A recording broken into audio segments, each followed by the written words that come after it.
اول مره هو جه هنا في مصر الناس بيقولوا خلال الاشهر بتاعت الصيف لو درجه الحراره عاليه هم ما بيجوش خلال النهار، بيجوا خلال الليل بس. يعني هو بيقول لك لو انا اديت ميه خلال النهار ودرجه الحراره عاليه النبات مش هينمو، وده هو بالنسبه له غلط. At midday, plants stop. Not weather. Plants stop. Don't get the water. No. If you get the water, you get. No. A plant stop uptake of elements the moment the stomata close.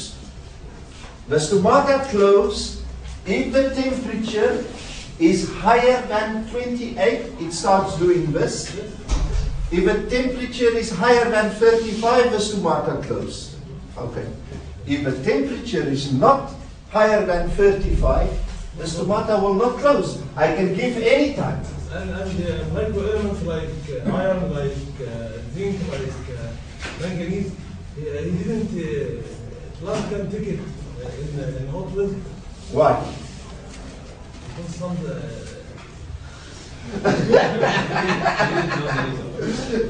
No, Saeed, when you say something and when people tell you something, you must ask why.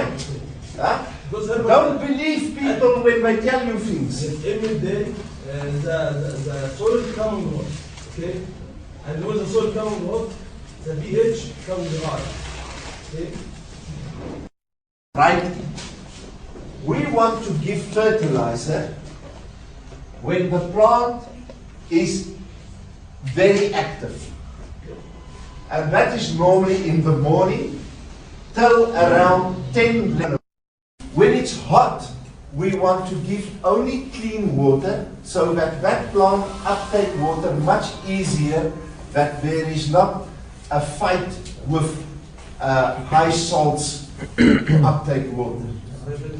Yes. امتى انا ممكن اسمي التسميد مع الري؟ خلال من بدايه من 6 الصبح مثلا لحد الساعه 11. في الفتره ديت بيبقى النبات اكتر نشاط واكتر قدره على الامتصاص. بعد كده درجه الحراره بتبدا تعلى عندي، لو انا وصلت لنص النهار مثلا فدرجه الحراره بتبدا تعلى، فيحصل انقباضات وانبساطات في الصخور. فبالتالي النبات محتاج ايه؟ محتاج في الفتره ديت ميه بيضاء بس بحيث ان هو يمتصها بسهوله. مفيش محاربه ما بين الميه وما بين العناصر مين اللي يمتص، او الميه الميه هيبقى فيها صعوبه في الامتصاص. فالنبات محتاج ميه بيضاء بس عشان يقدر يمتصها بسهوله. فبالتالي هتقلل تاثير درجه الحراره على النبات، والنبات ممكن يفضل شغال لحد بعد 35. Okay. Fertilizer uptake will happen in two ways. We have an active uptake. This is just after the growing tip of a new root, and we have a passive uptake. This is on any root. Okay, but a passive uptake is only low concentration and high concentration of low concentration of elements and high concentration of elements, and it will flow in by water. أنا عندي طريقتين للامتصاص في عناصر خلال النبات. أول طريقة أنا عندي اللي هي الجذور الحديثة اللي موجودة في النبات، دي بيحصل خلالها امتصاص مباشر ونشط للعناصر. بعد كده عندي الجذور القديمة اللي أنا همتص من خلالها هيبدأ الامتصاص عن طريق الفرق اللي هي الأسموزية، انتقال الأملاح من الأماكن الأعلى تركيز لأقل تركيز، وهي بتخش مع تدفق المية جوه النبات. This is active and this is passive. Which elements is mainly active uptake? ايه هي العناصر او العنصر الرئيسي اللي هو بيمتص من خلال الشعرات الجذريه الجديده؟ Iron and calcium. الحديد والكالسيوم. Calcium and iron is active uptake. Yes, I get uptake passive also, but very little, less than very. But these two elements is mainly active uptake. العنصرين الكالسيوم والحديد امتصاصهم الرئيسي بيبقى من خلال الشعرات الجذريه الجديده. هم صحيح بيحصل لهم امتصاص من خلال الجذور القديمه، تمام، بس نسبته قليله جدا، بس النسبه الكبرى من خلال الشعرات الجذريه الجديده. Okay.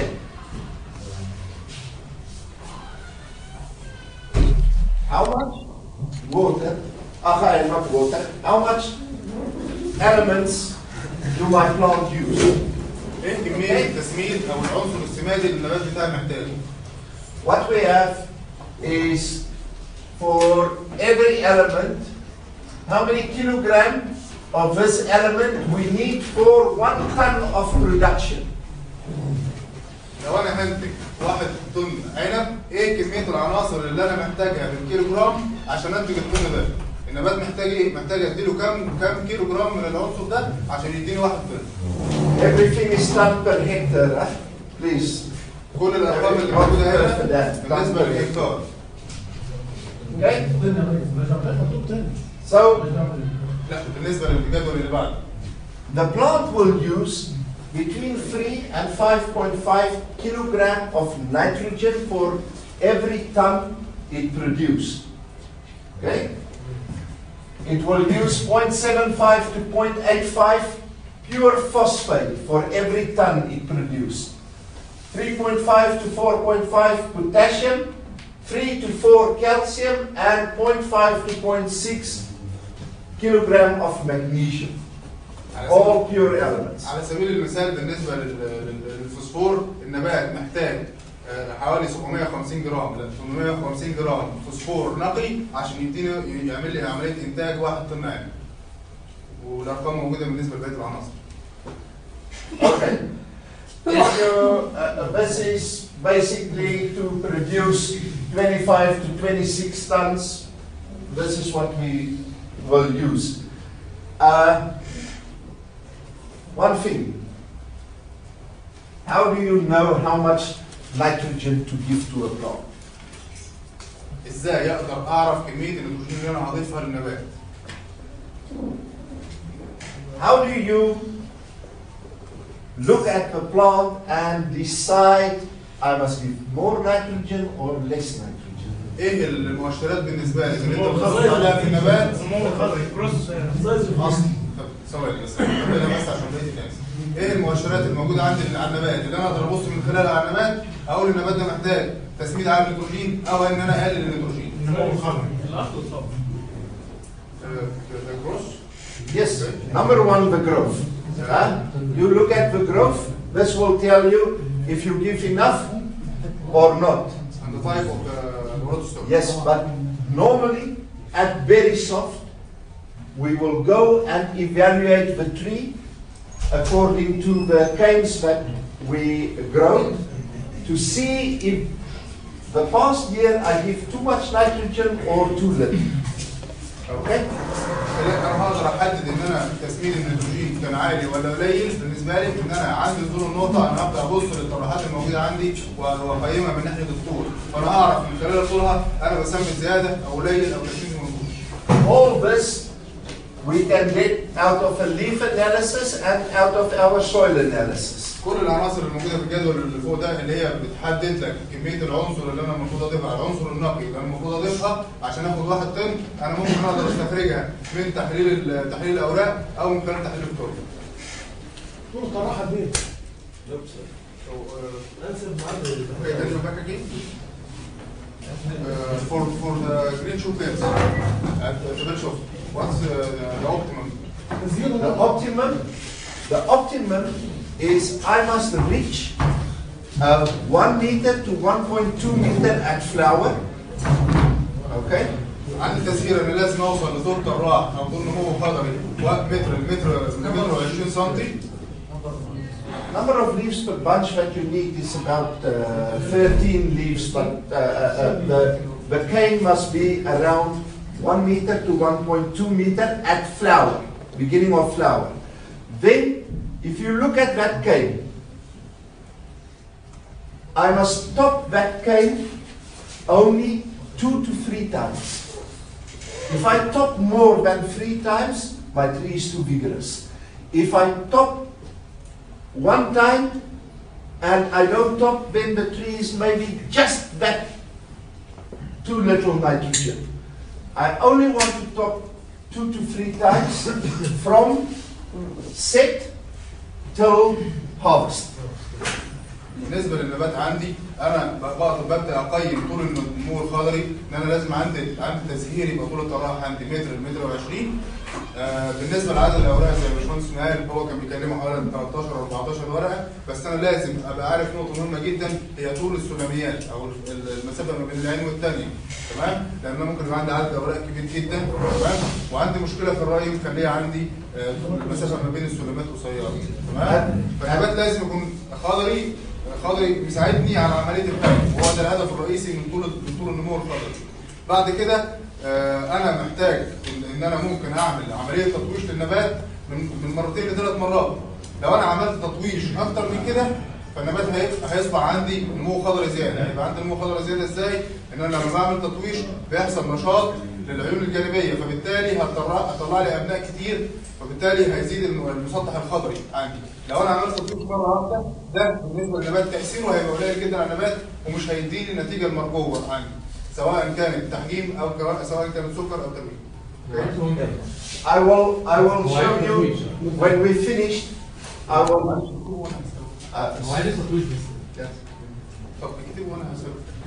At the end of the lecture, I will show you a table that we made in South Africa at very soft. You can take this table.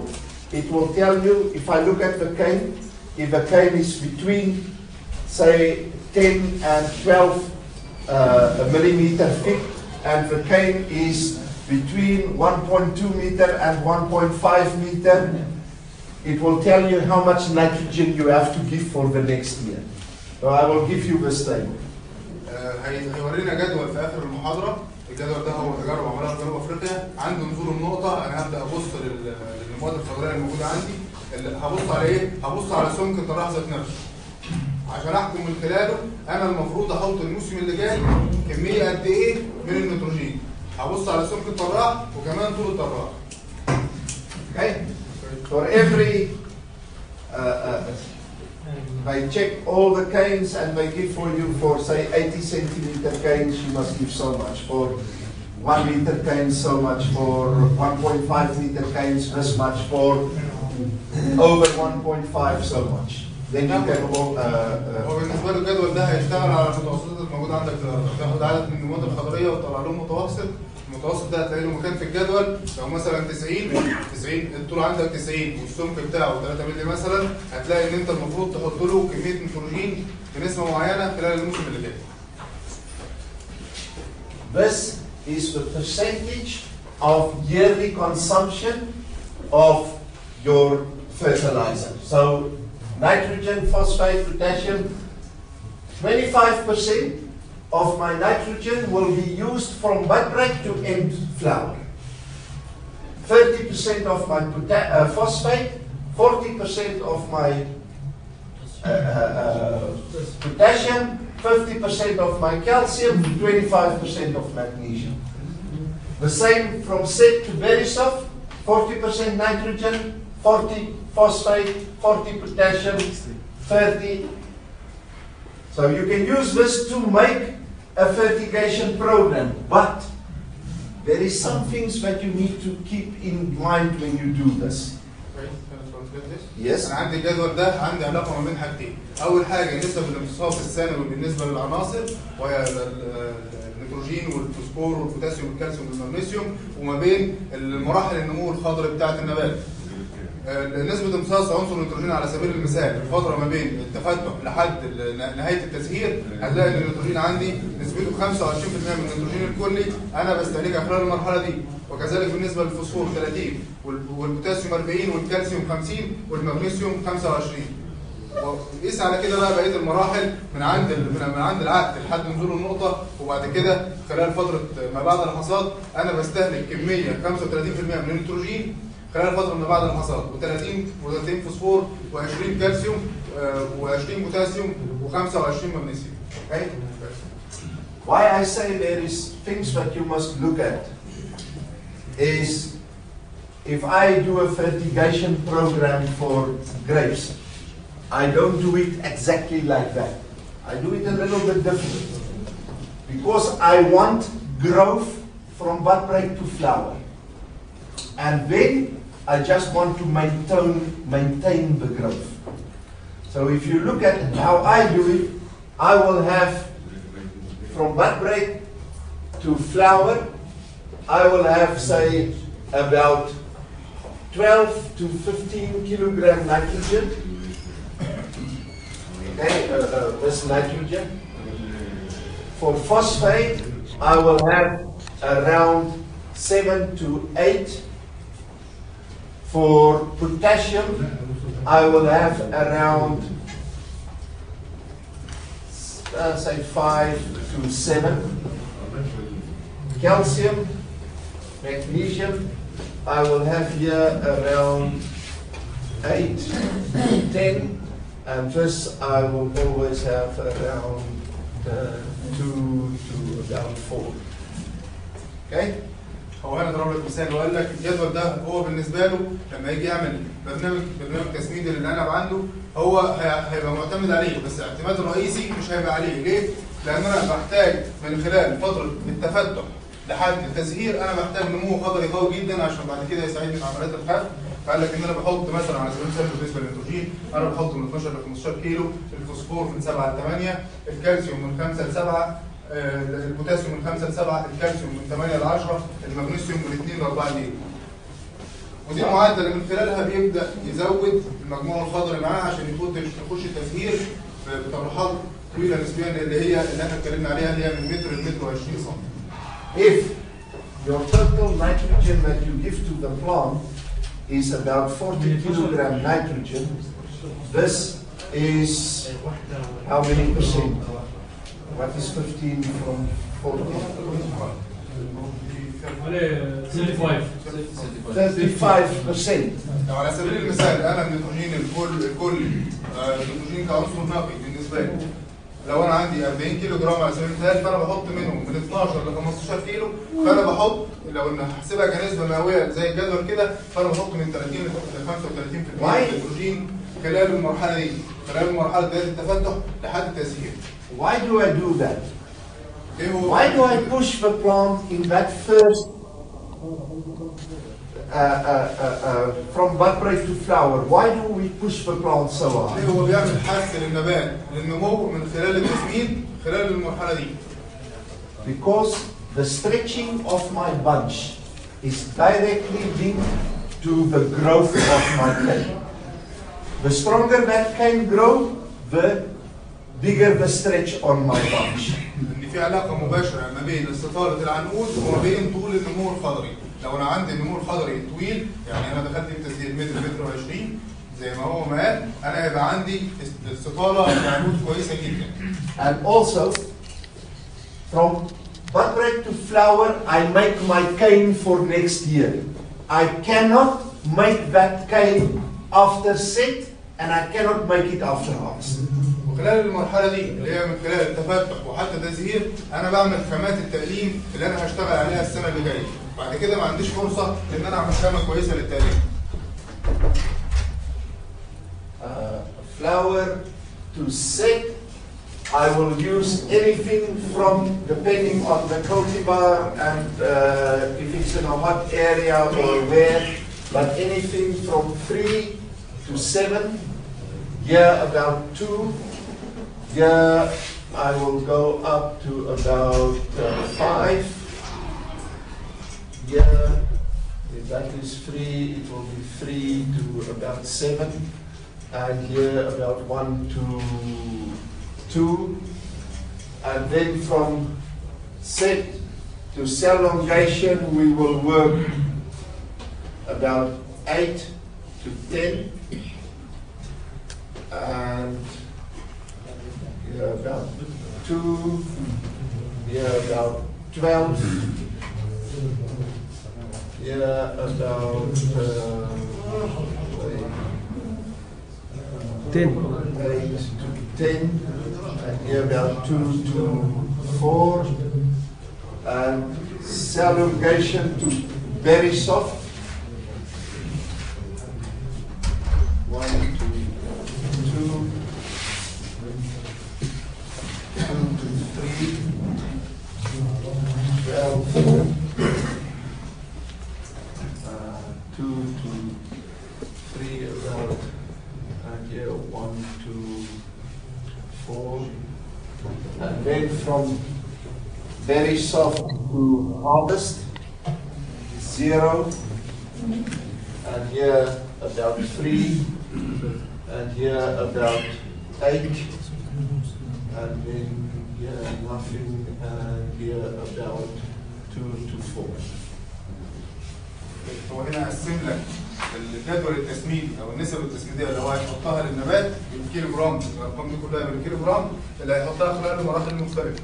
بدانا الاول من التفتح لحد التزهير وقلنا الارقام بتاعتها، بعد كده من التزهير لحد بدايه العقد او العقد. النيتروجين هحط من 3 ل 7 كيلو، الفوسفور 2 كيلو، البوتاسيوم 5، الكالسيوم من 3 ل 7، بعد كده المغنيسيوم من 1 ل 2 كيلو. بعد كده من عند العقد لحد بدايه التحجيم او التحجيم من 8 ل 10 كيلو نيتروجين، 2 فوسفور، 12 بوتاسيوم، من 8 ل 10 كالسيوم، ومن 2 ل 4 مغنيسيوم. بعد كده من التحجيم لحد بدايه نزول النقطه او نزول النقطه من 1 ل 2 كيلو نيتروجين، من 2 ل 3 فوسفور، 12 كيلو بوتاسيوم، من 2 ل 3 كالسيوم، من 1 ل 4 مغنيسيوم. بعد كده من نزول النقطه لحد الحصاد انا بقلل نسبه النيتروجين خالص، بحط 0 نيتروجين، 3 كيلو فوسفور، بعد كده 8 كيلو بوتاسيوم، 0 كالسيوم، من 2 ل 4 كيلو مغنيسيوم. Phosphate is very, very important in any plant's growth.